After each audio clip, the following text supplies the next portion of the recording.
a move to fire up your core and get into those hips, how about the fire hydrant exercise?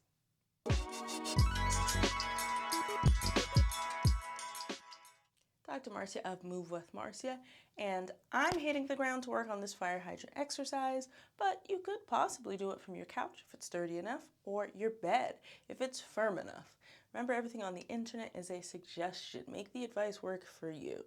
So, great for hip mobility, a little core action, lots of body awareness to get the fire hydrant exercise done. Let's go over some major keys and some options. We want to make sure the knees are under the hips, the hands are under the shoulders or the elbows, whatever is in contact with the ground.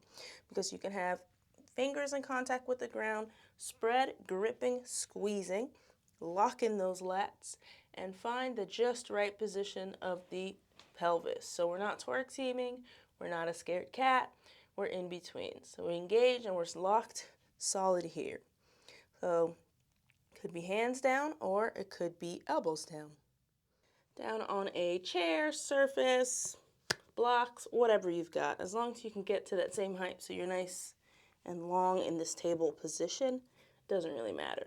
Now from here, you're gonna lock and load and then shift your weight a little bit to lift the leg. So you don't wanna shift all the way over to the fact that your arms are changing position.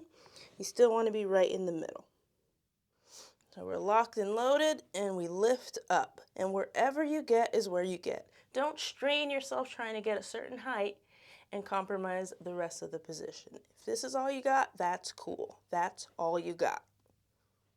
Once you nail that move, you could add a loop band around the thighs if you want a little resistance. Maybe add an ankle weight to the leg, or maybe you add some hold times to increase the intensity. Those are all good options.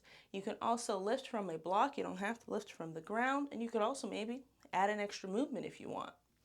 So I'll show you lifting from the block with an extra movement. So it would be harder for me versus lift. Let's say I do 3 reps, right? It would be harder for me if I lifted, held for 2, slowly lowered down. Lifted, held for 2, slowly lowered down. So I didn't have to buy anything to make that exercise harder. If you don't have ankle weights or loop bands, you'll be okay. Now, you could also add a movement. You could lift it up and then maybe add a little swinging around and come back down. Right? You can do whatever you want. It's up to you. You could lift up and maybe add an arm movement. Up to you. Have fun with it. And there you have it, some solid options for fire hydrant exercise on the ground, on your bed, wherever you have a nice firm surface with enough space for you to get on hands and knees and lift your leg out to the side. If you have any questions or comments, concerns, drop them down below in the chat section and hit the thumbs up on your way out so I know you like this video. Bye!